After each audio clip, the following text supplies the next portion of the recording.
Okay, so this is a quick tutorial about Python uh, wrapping of objects and MyPy stubs or typing stubs.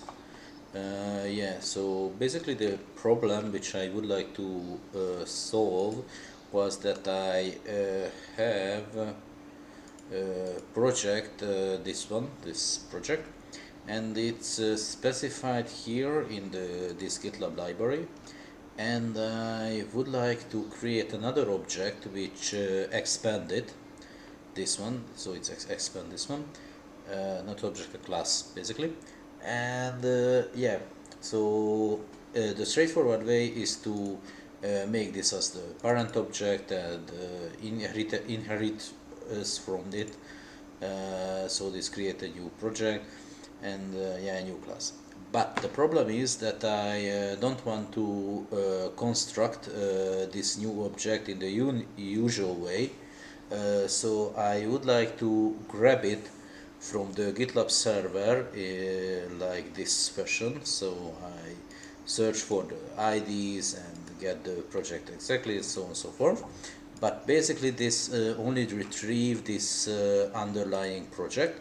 So if I make this a parent class, then I am not able to instantiate this one via these method calls and logic. I am able to instantiate this project and return it anytime when I call this so-called constructor or something, because I am able to override the dunder new method. But if I override the dunder new method and I retrieve this project and I return it, then it will be not a type of this GitLab project, but this simple project. And any methods which defined here will be not visible in it, and since it will be a different class. So I ignored this path and I decided to create a wrapper instead of an inheritance, and so I created this accessor type, and yeah, I think it's not in the right place because I removed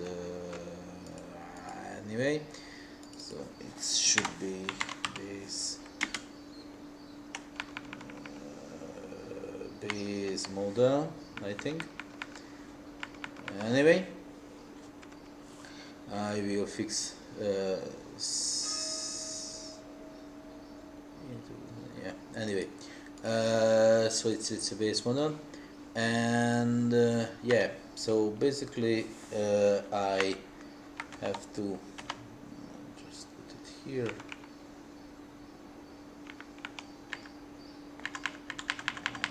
Just a minute. Yeah, yeah. Okay, so now it is happy.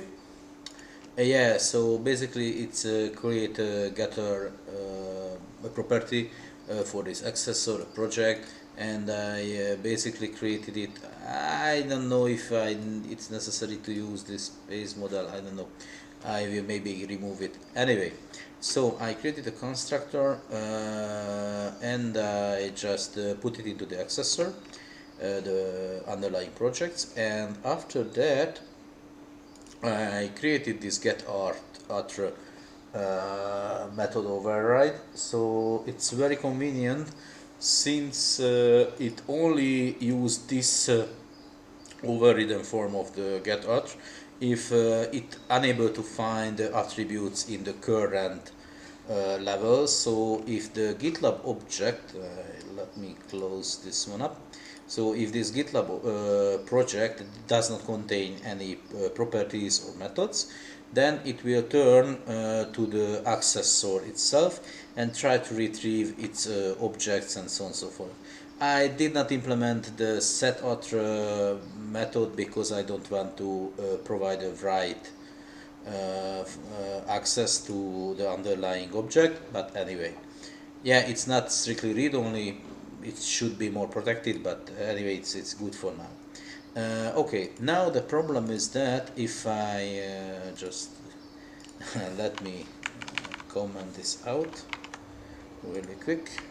Yes, save it.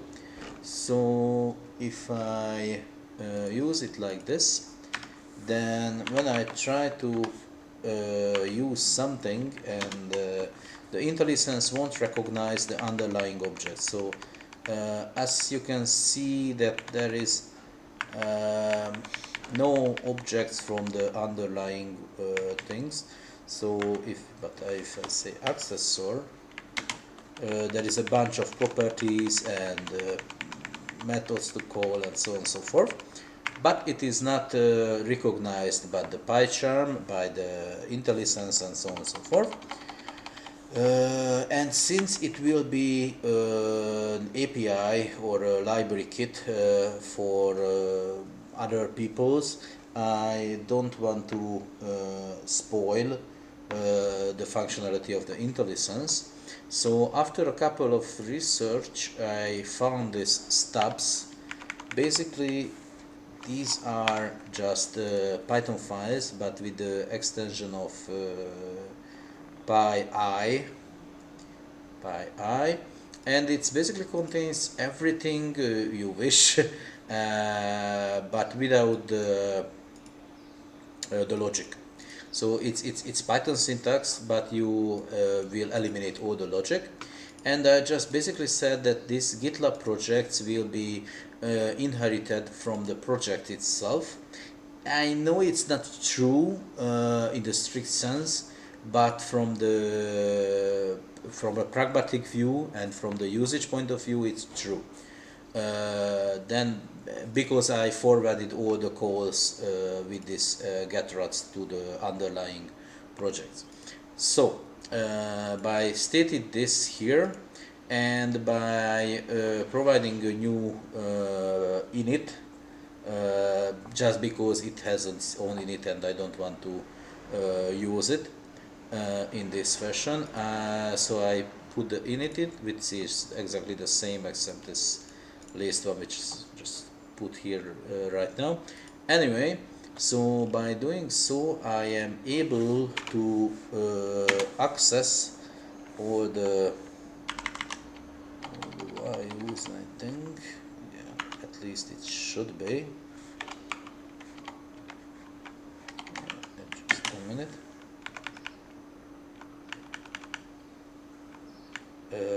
At least it should be. It was accessible last time. Yeah. Maybe it's just has to save it a couple of times.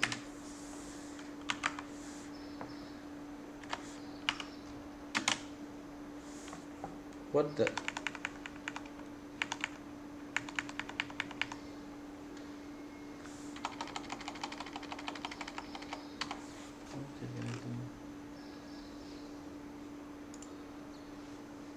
Yeah, it's recognized that it's here. Maybe because it's base. Let me remove it. Just to test it. Remove this. Yeah, I will fix it. It should be defined as a property right now, but I don't want it to be. Anyway, I remove this and this. Yeah, real-time debugging. Yes. I should triple check my code before I begin the recording, but anyhow, I should remove this one. Sorry. Yes, it should be right, except it didn't have. Yeah, it's created. Okay, so it's basically this one. Yep. Okay, so let me try now. Yes, so okay, then this is another thing that the inheritance in this case takes precedence. So if you put anything in here, then it will be override the original one.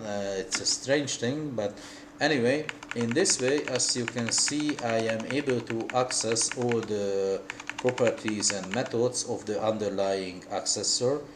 And but right now I am able to access just the properties of the accessor, not the original one. So I cannot access this dummy method, for example. So if I try to search for it, it says there is no suggestion, and you can see there is no dummy method. And yeah, this is the the price you have to pay for this nice stub things. So you have to define the demi method also here as an empty stub. Sorry, yep.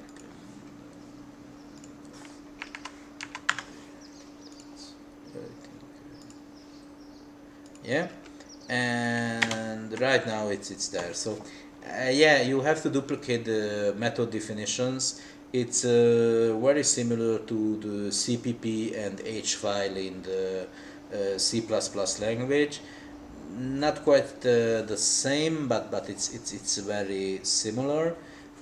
I think it can be used to live with it.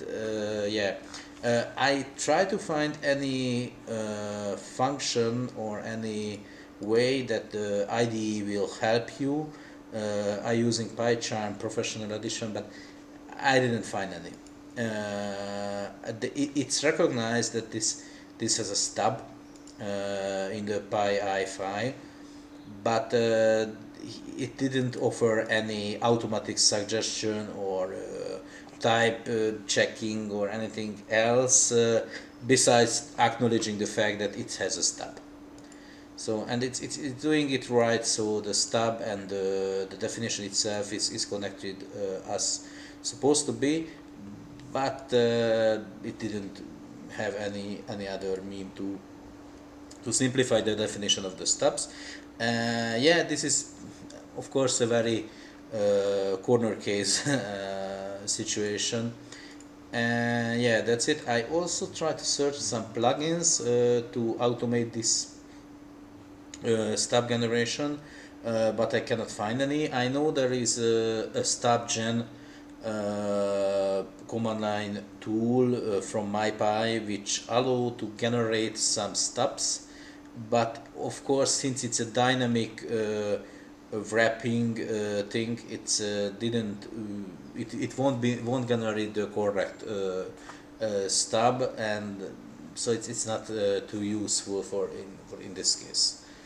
Yeah, but anyway, it's a nice feature, and it's a nice thing to do for your users to make your library easier to handle and to understand, since they can rely on the IntelliSense and the code completion functionality of his or her IDEs.